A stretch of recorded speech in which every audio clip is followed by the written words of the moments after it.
and welcome to Property Matters here on Dublin South FM. You can contact the show on Twitter, Facebook or LinkedIn at iPropertyRadio, or indeed email the show at hello@iPropertyRadio.com. Your host for today is myself, Carol Tallon, and I'm delighted to be joined by Anya Martin, who is the director of the affordable housing campaign group PricedOut. I came across Anya a couple of weeks ago when an article she wrote back in February was recirculating on social media, and it was a particularly interesting one. So I will let Anya give the context of that herself. Anya, you're very welcome. Thank you for joining me today. Thank you. Hi. Anya, you're the director of the affordable housing campaign group, PricedOut, based in the UK. What is PricedOut? Yeah, so PricedOut is a campaign group. It's entirely volunteer-led, so about 20 or 30 people, all volunteers, including myself. We are almost all of us renters who have experienced the sharp end of the housing crisis in England. We focus on 4 priority areas. So the first of all is that, as I said, it's all to do with housing affordability. We focus predominantly on housing supply and increasing housing supply, especially in high demand areas where prices are higher. We focus on affordable housing supply as well as part of the broader supply challenge. So how can we increase social rented or council rented homes for those in the greatest need? We focus on tax reform to incentivise people to move into properties of the right size and to use our stock most efficiently and effectively. And we also campaign for people who are going to be trapped renting for the short or even longer term, for reforms to tenancy law and renters' rights to make that experience more palatable while it lasts. So we see ourselves as a campaign representing anyone who is priced out of the area and the type of housing that they want, where they want to live. Okay, Anya, thank you for that. All of those 4 priorities, you're touching on issues that are very prevalent in the Irish property market at the moment, and I'm sure you're aware of that. But let's start by talking about supply, because I'm really delighted to hear you call that kind of, you've listed that almost as the first priority. And what's really interesting, just before we came on air, I did mention to you that, you know, in Ireland there certainly seems to be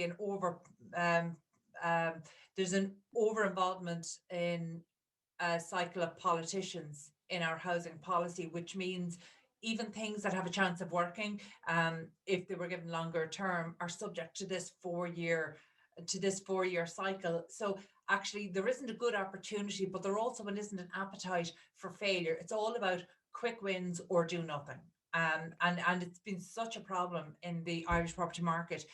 But one of the impacts of that is that it's very unpalatable for politicians and therefore the general public to be seen to incentivize supply.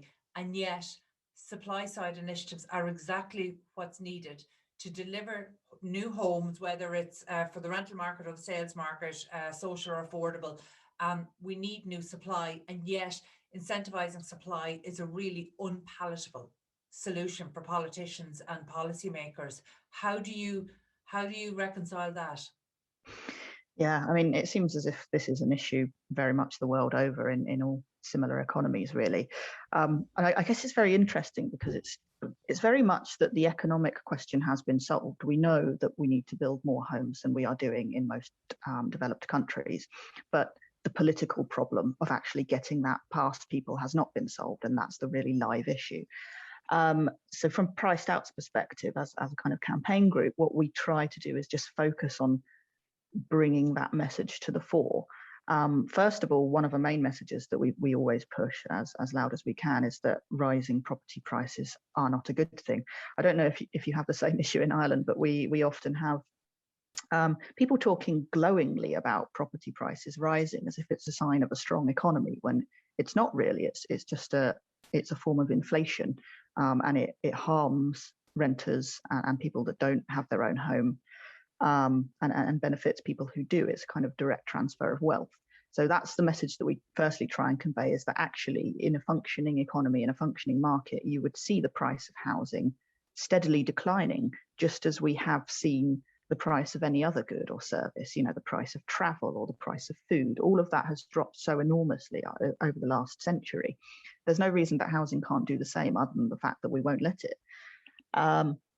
So focusing on that message, focusing on this as a crucial part of intergenerational equality and fairness is our thing. Focusing on the idea that opposing new housing supply has costs, and that those costs fall on the people who can least afford them.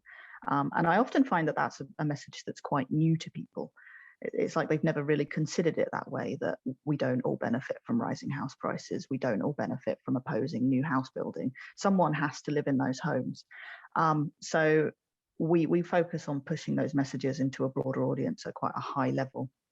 And you're touching on something that I definitely did want to come to in this interview, because I started by introducing you through PricedOut, the campaign group, but you're also on the advisory board of London YIMBY, which is the Yes in My Backyard, which is countering the sweep of NIMBYism, which is the not in my backyard, that is halting development. And I think I mentioned to you through our fast track planning process, there is an option, or there is a process for a judicial review. So it means that planning that has been granted can actually be reviewed through our superior courts. And one of the things that we've seen in recent research is that over the past 3 years, these objections to plannings that have already been granted are up 1,000%. They're up tenfold over the last 3 years. Now, NIMBYism plays a huge role in this. No matter what way you look at it, it's not popular to say, but it does.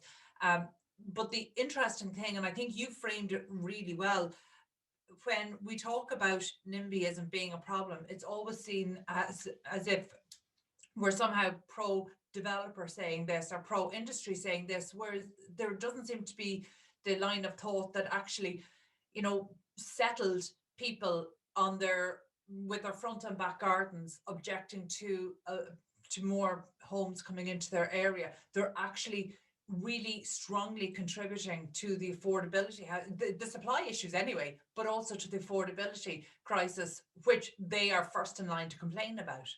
So yes. How do you tackle that? Because you're in the really interesting sphere that actually you're involved in both organizations. How do you make residents understand that they're contributing to the problem? It is a really, really hard message to get out there, because often what I find is that when people oppose housing in their area, it's a kind of stereotype, right? You see people accusing them that they're deliberately trying to inflate the value of their own homes, that it's a very cynical attempt. I genuinely don't think it is that. I think people are, they're trying to protect or preserve the local area. And what they don't think about the fact that it has these knock-on impacts. They kind of see new homes as coming in as almost they would have no effect on affordability or on meeting housing need. And perhaps it's easy to make that argument to yourself when you're talking about 30 homes or something being built down the road, because in reality, yes, 30 homes is not enough. You need to be building 30,000 homes across the city region. So it's quite easy for them to make the argument that no one's really harmed by that, but I benefit because I don't have more cars on my road, or I don't have more competition for school places or something like that. So I think the first thing is to actually kind of meet those arguments in an honest way and make people aware that there really are costs to this. And so that's one of the things that we push. I mean, recently we had a case in London where it was actually a council was trying to develop a new block of flats for homeless families.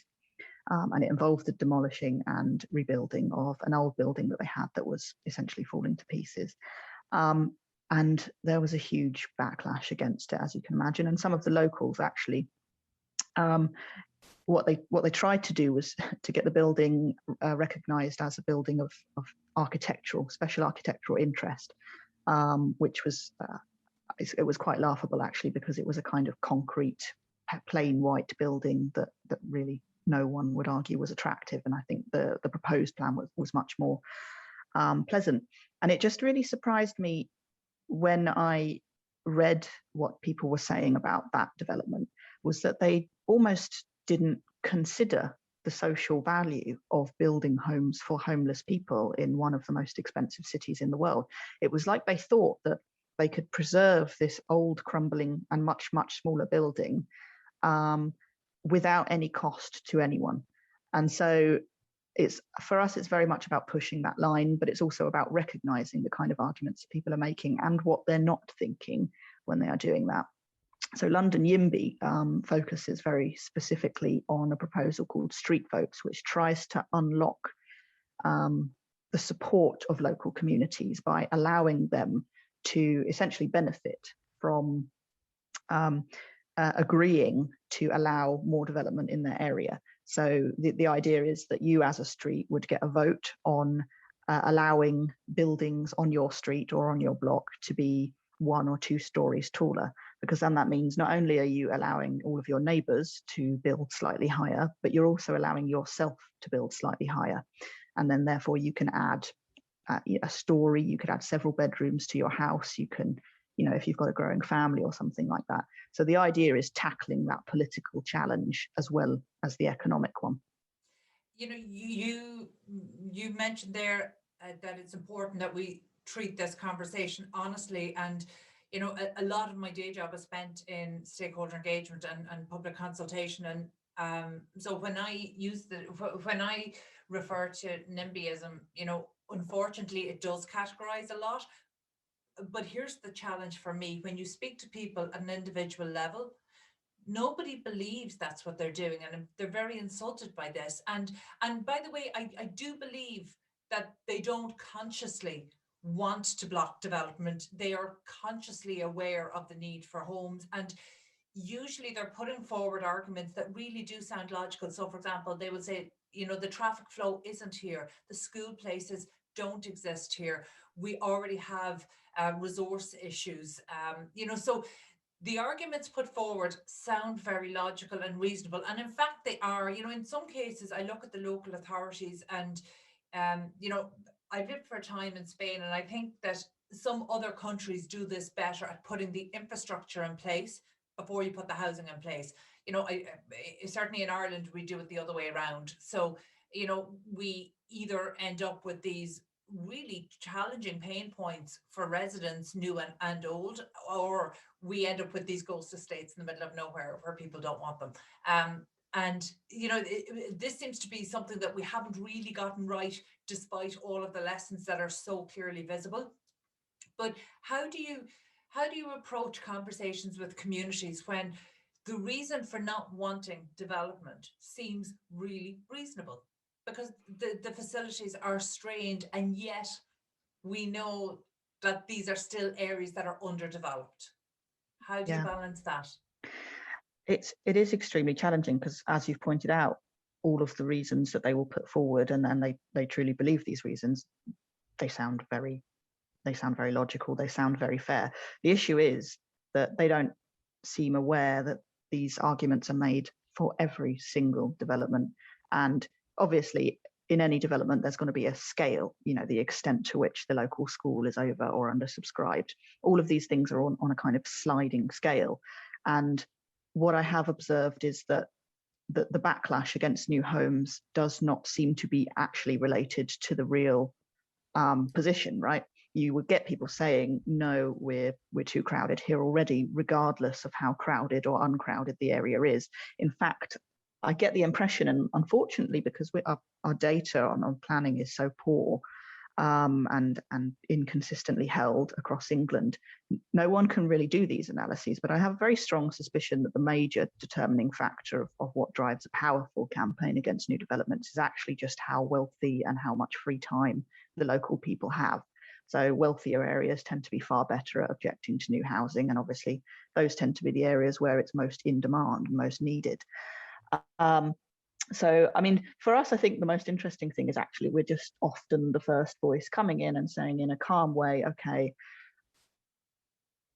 we do need these homes.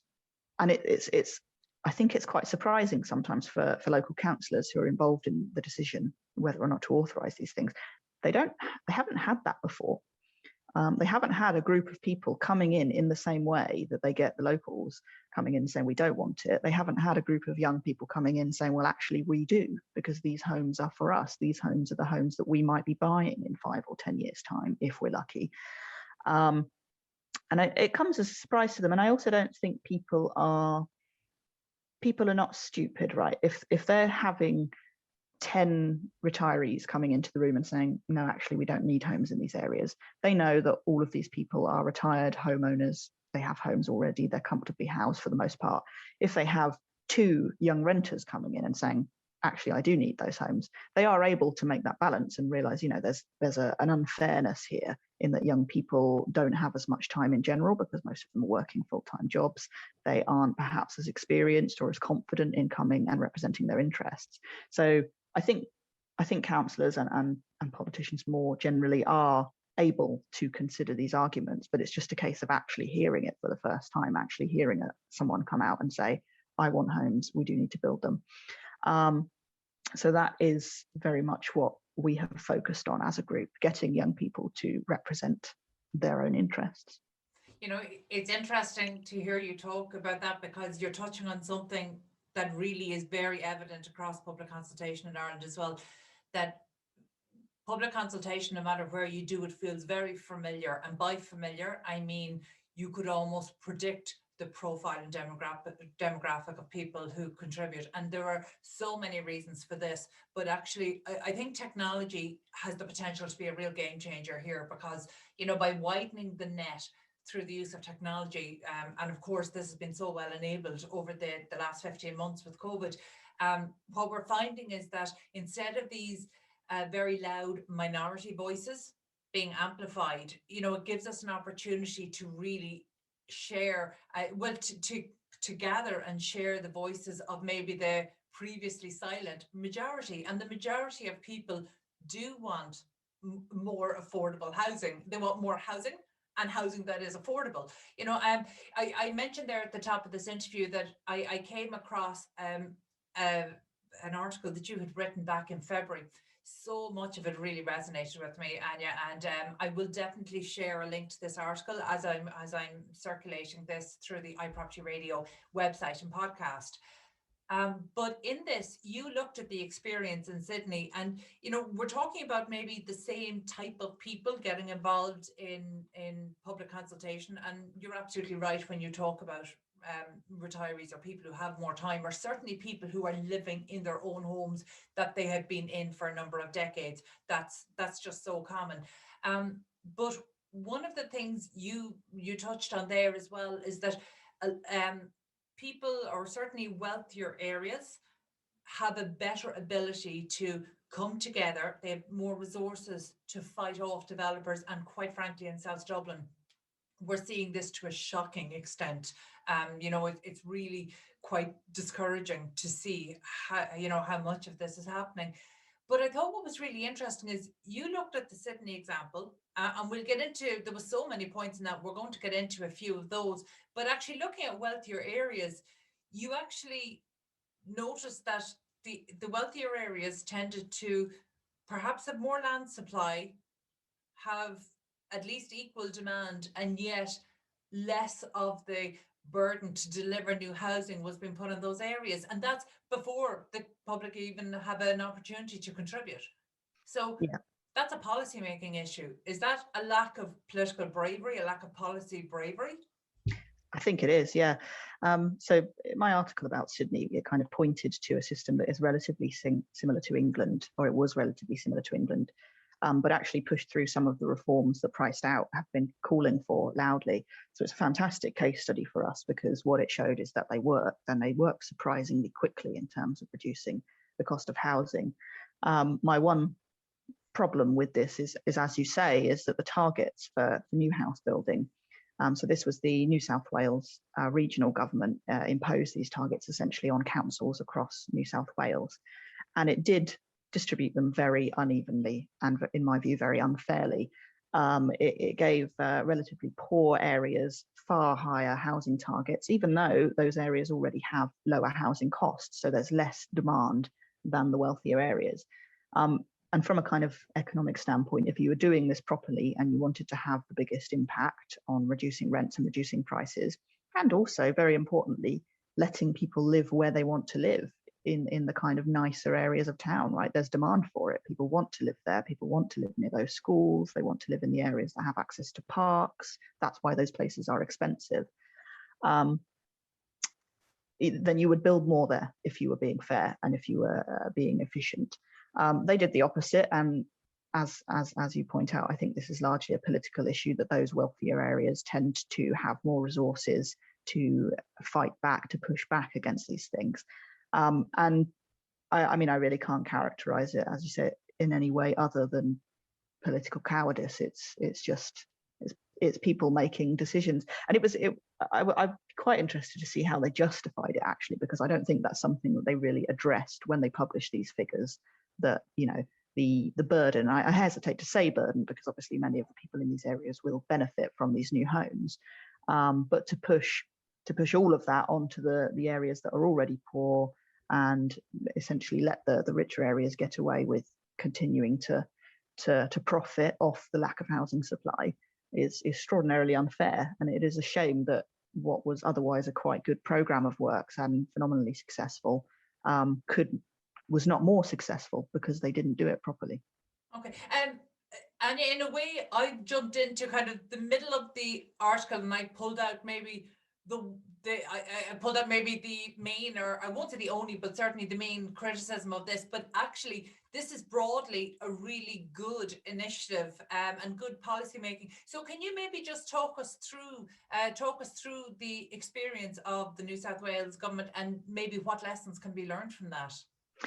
Yeah, so Sydney and New South Wales more broadly had all of the problems that we've already discussed: extremely high housing costs, extremely high rents. And then obviously that has a knock-on effect for people's experience of housing in more broad ways. So if housing is expensive, people are forced to share for longer, they're forced to accept poorer conditions, they lose negotiating power with their landlords because they can't afford to move to another place, and the landlord knows that and can easily take advantage of it. So really, if prices and rents are too high, then you lose out on so many ways because of it. And then you also see other things like gentrification, which is a word I think is quite poorly defined. So I don't really like it, but in terms of poorer people essentially being forced out of areas, that happens because prices keep rising, because wealthier people move to those areas and outbid them for housing. So the solution to that is, of course, to build enough for everyone to live where they want to. But essentially, New South Wales looked at this problem and decided to take a holistic and quite clever approach in that they was informed on good economic evidence. They set up a commission to look at the issue at the regional level, and they identified that actually the key problem is that they simply weren't building enough homes. So we are in an environment very much internationally where housing is expensive across a lot of cities, although to very varying extents, because of, you know, we have rising populations, we have rising incomes, we have low interest rates. All of these factors push into housing being more expensive. Obviously, some places experience far better affordability, though, because they build more to counteract that effect. So they identified this problem and they introduced a series of reforms. The first of which is that they set much higher housing targets for their councils. They distributed them to councils. They introduced a number of things like instead of the existing planning panels that had councillors and developers on, so there was a huge kind of political thing that people didn't think it was fair for developers to be deciding whether or not they should build homes. And indeed, as we've discussed, councillors are often representing the views of a very loud minority. They removed councillors and developers from those panels and had independent experts instead. And they did just a number of things. Basically, they required councils to update their local plans. They gave additional funding to support those councils who had to substantially increase the housing supply. They made it easier to release new land. So they did a whole range of each probably relatively small changes, right? They didn't fundamentally redesign the whole system or anything like that. They just kind of made changes here and there. And it had an enormous and quite rapid impact. As I said, in the same global macroeconomic conditions where prices in England, for instance, were, after 2 decades of rapid inflation, had kind of stabilized, but at a very, very high level. I believe in Ireland, you were still seeing massive growth at this time in house prices. Under all of these same economic conditions, Sydney actually saw rents fall by about 7.5%, maybe a bit less, over 4 years. So that's an enormous amount of saving each month to every renter in the city of Sydney. They saw a huge fall in the average property price from over $1 million Australian dollars to about 860,000 Australian dollars over the course of 1 year. And that's not just a supply issue, right?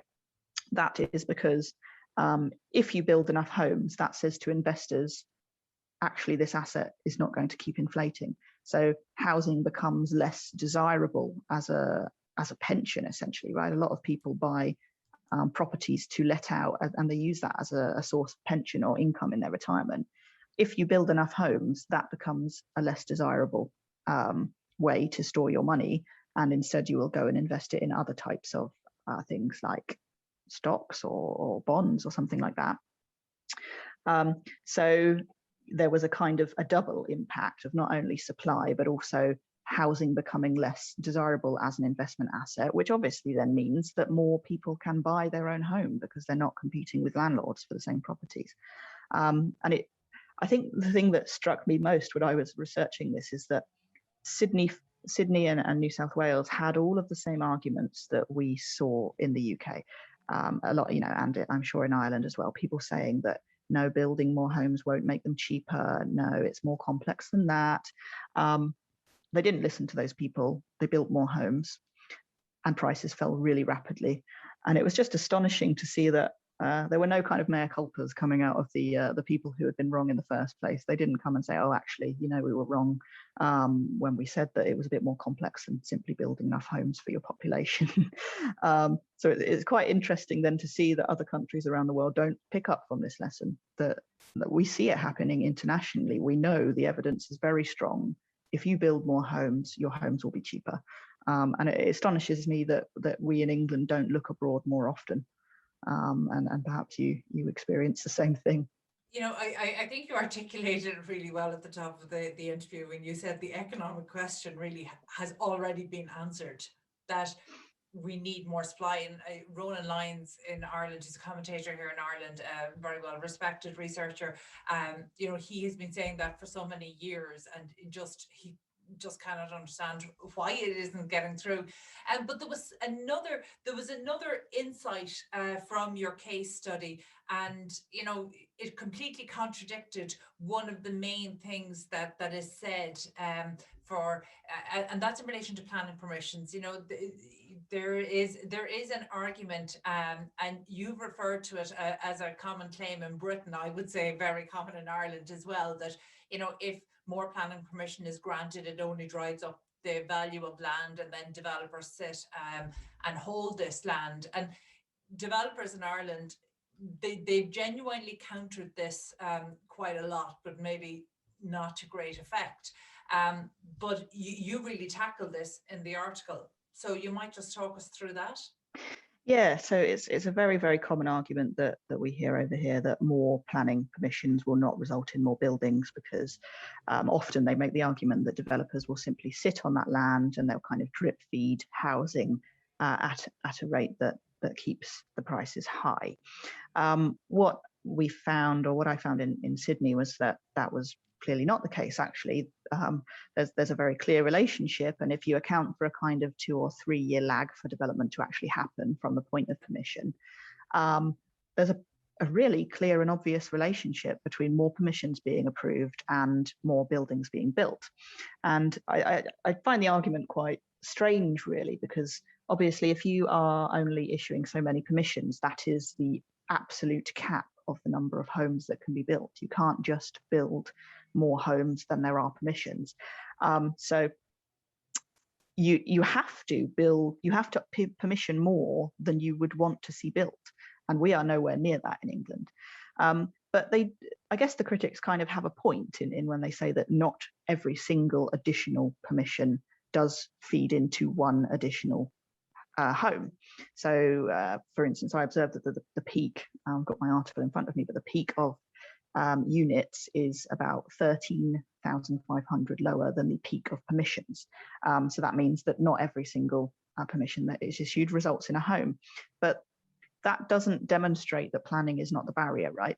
It doesn't matter that there's a one-to-one increase in homes built per permission issues. All that matters is that as long as you are increasing permissions, you are increasing your housing supply. And what we've seen in Sydney, and also what we have seen in England over the last 10 years, is that if you increase permissions, you increase housing. And so the challenge for local authorities is that they need to understand that not every one that they issue will result in a new home, and there are various reasons for that. It's not just developers cynically holding back housing supply. It could be that their funding agreements has fallen through. It could be that the developer has gone bust for whatever reason. There's a lot of things that can happen. It could be that they're actually just reapplying for a different planning permission, as often happens here. So essentially all that matters is that you're releasing enough permissions that you can have a bit of slack in the system. And as long as that housing supply is increasing, then it's working, essentially. As I said, it doesn't need to be a one-to-one ratio. And I think that's a kind of almost a new argument to some people. They think that, we permission this, you build it, that should be it. And if that doesn't happen in every case, that means the whole system is falling through. It doesn't mean that. There are loads of other issues going on. And I don't know about Ireland, whether you have increased your permissions and whether that has resulted in more homes, but it definitely has here. That's the really interesting thing. Yes, we have increased our permissions. Yes, that was increasing homes prior to COVID, and we expect to get back to that. But exactly as you articulated there, because it's not a one-to-one ratio, it's seen as a failure. Whereas the key takeaway I took from the case study and what the data showed was, as you very simply put it, if you allow more building, there will be more building. And it really comes down to a simple terms of that. But, it strikes me that this 2 to 3 year time lag also is getting very close to the election cycles. And so therefore it's an easy area for criticism. So in a way, all of these issues are just so interrelated. In Ireland, there is a new commission on housing being established at the end of the summer. The chairperson has already been appointed, and it's a chairperson who would be massively respected. So somebody who would be seen as non-political and certainly having the ability to garner support and take an honest look and make the hard judgments that need to be taken. So there's reasons to be optimistic. But, and I just want to circle back to some of the other priorities of Priced Out, because they're actually relevant for here as well. You talked about tackling social and affordable housing through supply, but also tax reform and maybe incentivizing for people to right size. Yes. Again, that's an issue we have in Ireland, but part of this is because we haven't allowed new development, so that people who might actually want to downsize or right size can't do it within their communities. They can't do it and still have the same doctor and butchers and facilities. So again, all these issues are interrelated, but can you talk us maybe through some of the tax reforms that Priced Out are pushing for? Yeah, so our main focus has always been on the kind of land value taxation idea. So the idea is that tax should be charged at a kind of proportion of the value of land. Firstly, that's a good idea because it encourages people to build densely and efficiently and to use land in the way that actually generates the best returns for people and in the way that they prefer. However, that is an idea that people have been endorsing for probably 200 years or more, and as far as I'm aware, it's not got very far. So in the kind of shorter term, what we have endorsed is what's called the Fairer Share campaign, and that's a group of organisations in in the UK that basically endorse getting rid of council tax and stamp duty and rolling that into a new proportional property tax. So just to cover those, I don't know whether your taxation system is the same, but stamp duty is just a fee, is a tax essentially that's charged upon the sale of a property. So it depends whether you're a first-time buyer, it depends on the value of the property and so on. But say you're buying a property and you're going to pay £10,000-15,000 stamp duty in addition. And that is a terrible, terrible tax. And I really find it hard to imagine why it would ever have been designed in the first place, because what it does is it makes people not want to move house because there's a block charge that they face. And it creates enormous barriers to people who might want to right size, as you say, and it's in their interest to do so. If you're getting older, your children have all moved out, and you're kind of rattling around a 4 or 5 bedroom house, you might have a staircase that's no longer easy for you to get up or down. And you might want to move to a nice, either down the road, as you say, maybe there's a nice development of retirement living flats or something like that that would be more suitable to you, that would have amenities on site or easily accessible, that would allow you to live in the local area that you want. All of this is really beneficial to people. And we know that in other countries like the USA, for instance, there is a much larger culture of people moving to retirement communities and living a far higher quality of life than people in England do. I mean, we have such a problem with falls in older people, and no doubt that part of that is because they are in these homes that are far too big, trying to maintain them, dangerous staircases and so on, not necessarily even having level access because they're older Victorian buildings and stuff like that. So we think that stamp duty is a terrible tax, and that it would be far better to charge that as a proportion of property value. And again, getting rid of council tax. So our council tax rates were set in the 90s, and they have not been reevaluated since then, even though there's been an enormous change in property prices across the country. So some areas like London and the Southeast have seen unbelievable growth in house prices. Some areas in the north of the country have not seen very much change at all. And yet the people in those areas are often paying just as much council tax, despite the value of their property being, a tenth of the value of the properties in London. And again, it's a highly regressive tax. Poorer people are paying far more. So that's why we think if you were to take these two taxes, stamp duty and council tax, roll them up into a new proportional property tax. So it could be set at a rate that's not too penalising. You could introduce it on a grandfathered basis. So it comes in at this rate and then slowly increases for people whose properties are more expensive. Then you could kind of slowly just encourage people to start moving into the properties that are more appropriate to them, where they would have a higher quality of life. That would not only benefit the people who are downsizing, the older people, for instance, who are in the larger homes, but it would also then benefit the families who are living, in a 1 or 2 bed flat right now, but they want to have children, or they're already living with children in these overcrowded conditions, to move into the larger homes.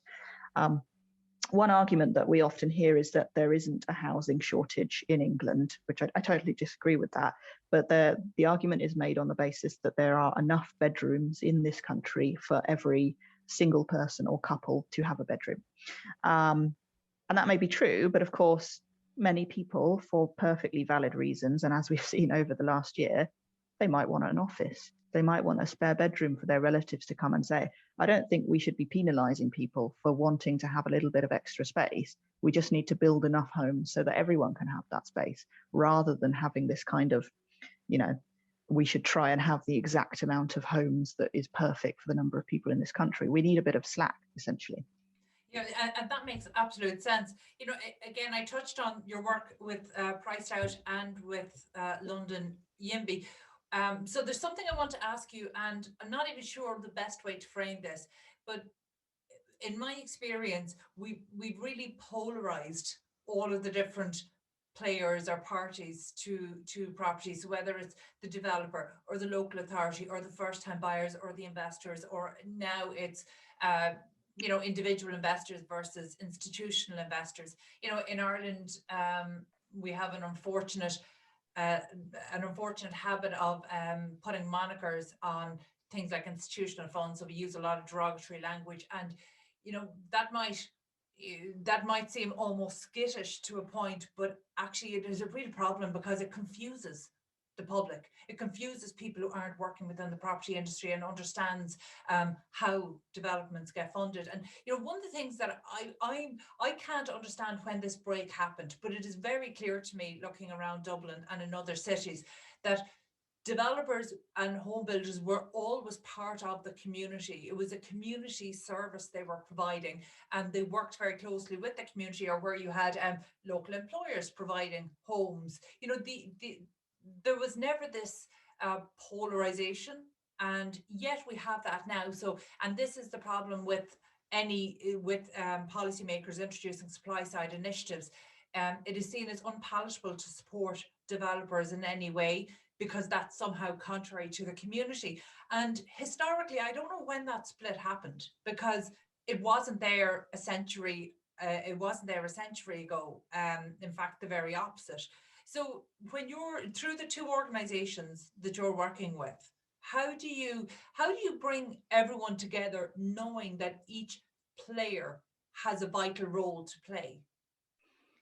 Yeah, I think that's a fantastic point, really, about the kind of almost the way that developers are demonized nowadays. And if for instance, you advocate building more homes, you're sometimes, and I am sometimes, accused of being a shill for developers or something like that, which is totally untrue. I don't really know how you kind of get around that issue. And I think, as you say, it's a relatively new thing. People almost they kind of perceive the developers as this kind of faceless monolith, right? This evil, really wealthy company, and they don't seem to see it as, well, actually it's the kind of builders working down the site near you. I wonder, and this is total kind of just thinking outside the box, if perhaps it's to do with the fact that a lot of builders these days, in England at least, are very, very large. A lot of small builders were wiped out during the financial crisis, so the more kind of local organizations that would have built a lot of homes in the past, they were essentially wiped out during the financial crisis, and they have found it virtually impossible to re-establish themselves since, because, I suspect largely because the planning system is so risky and so hard to navigate. As a small organization that cannot spread its risk over a number of sites, they're essentially beaten out of the system. The larger builders kind of operate almost as an oligopoly, right? There's only a few of them in England. They own and have options on quite a lot of the available land, and it's really obvious that a small builder can't compete with them. So I wonder if perhaps that's part of the challenge. But it seems to me that they're the very people who might be able to work with local authorities and approved housing bodies to get the delivery of social and affordable homes. Because again, there just seems to be this disconnect, and it's so unhelpful. I think it's so unhelpful when we pit one solution provider against another, understanding that actually we need luxury homes, we need starter homes, we need social and affordable, we need houses, we need apartments, we need one bed units, and we need 4-bed units. That one isn't that the support of one doesn't diminish the support for another. Yeah. So in Ireland, we've actually banned co-living units now. Right. Yeah, again, they were just coming into Ireland, and there was a lot of public backlash against it, and without any real understanding, they were banned. Now I think it's something that is going to have to be revisited, because unfortunately bedsits were also banned. So when you take away the bottom rung of the ladder, the market abhors a void. If you take away the bottom rung of the ladder, the market will step in to create one. If you don't like what they're creating, then you need to create something else, and that's essentially what's happened. But what we're finding at the moment is, the solution, some of the solutions, like you saying, the economic question has been answered. We need more supply. Yeah. And if at the moment, construction costs in Ireland are such that we're finding outside of Dublin particularly, in fact, only in the last week I interviewed an estate agent from Limerick, which is one of Ireland's regional cities, and she was saying that as an estate agent, she is still selling apartments below the cost that they can be built for. So Wow. this is a genuine problem. You know, so with construction costs, with construction costs, one of the things we've seen is that the community, there isn't a trust. So I think the development community needs to trust the public, the community, with accurate information about what goes into placemaking, what goes into providing a space, and by allowing the community to participate with them, you're actually getting input from the community that can be helpful. But more importantly, you're educating the community so that when requests are made, demands are put forward, that they're realistic, that they're done in the context of the development, what would be right for the community. Because this pitting one solution provider against each other isn't working, and it's causing this almost stalemate in the market. Whereas through PricedOut, you seem to have a very good approach to bringing all of the solution providers together. And part of that means informing stakeholders, letting them understand the trade-offs that need to be made. And maybe it does come back to challenging some of the reasons why, you know, when people are objecting to new development in their area, maybe calling out some of those reasons, because I think you said it very well there, that yes, the reasons that people are putting forward seem very reasonable, but they need to understand that that's exactly the same reasoning put forward by every other community objecting to new development. And if everybody does that, then there is no development, or what we see is a process where the decision making is taking out of their hands. And I don't think people want that. Planning is a public function. Absolutely. Well, it's one of the things that we try to argue, actually, because you get a lot of people in England who oppose reforming the planning system because they think, you know, they don't want more homes being built near them, or they think it will result in the wholesale destruction of the environment or something like that. And what I try to say to them is that our system is so broken right now that there are win-win situations for everyone.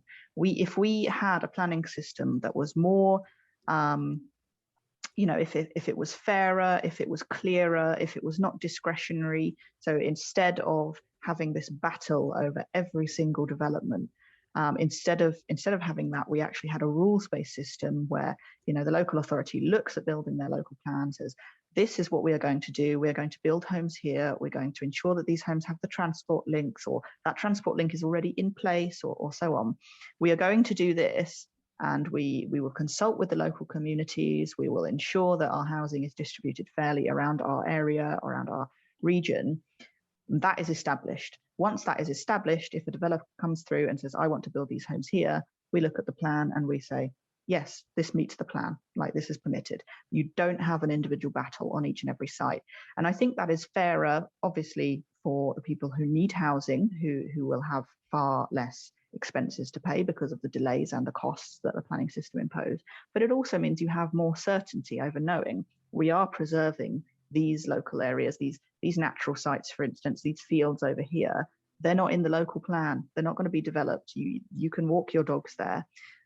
We're going to use these sites over here efficiently. So, you know, we know that there's a lot of demand over here. So we're going to build some nice flats of varying sizes.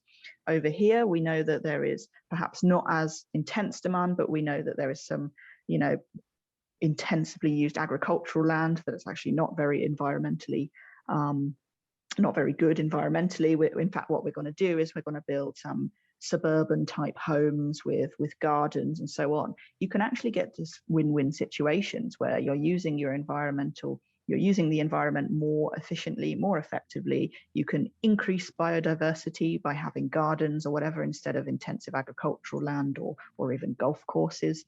One fact that I still find hard to believe is that there are more golf courses, there's more land in golf courses in the green belt, which is a kind of a belt around London that you can't develop in, you virtually never can develop in. There are more land in golf courses within that green belt than the entire of Kensington and Chelsea, which is a large council area in London and is some of the most expensive land in the world. We could solve London's housing crisis just by building on those golf courses. And we could also protect the environment too, because golf courses, as you know, they'll use up enormous amounts of water, pesticides, extremely unbiodiverse because of that. Not good for animals, not good for nature. You could have suburbs with gardens, you could have parks, you could have accessible land that people can go and enjoy the nature, and you could solve the housing crisis. It's a win-win situation in my view. Yeah, you're touching on a frustration that I hear a lot, and I have heard a lot on the show over the last kind of 2.5 years, and that is, it seems that a lot of the issues we're dealing with, they feel like really solvable problems. They don't feel like they should be uncrackable at all, and yet you have to come back and question then, why is this not happening? Is it political will? Is it political bravery? Is it communities not coming together? Is it misinformation? Is it disorganization?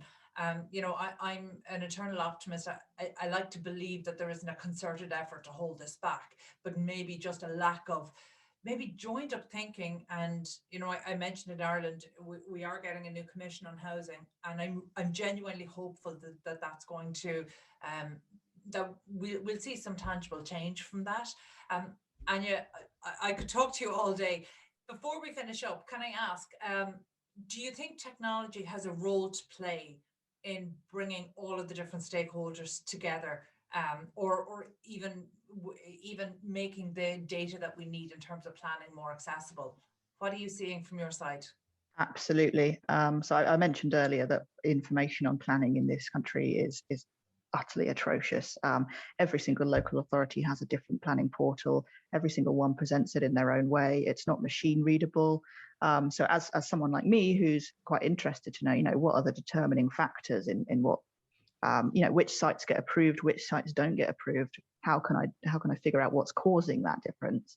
You just can't do it unless you have a lot of time to go and sample these and go through individual local authorities.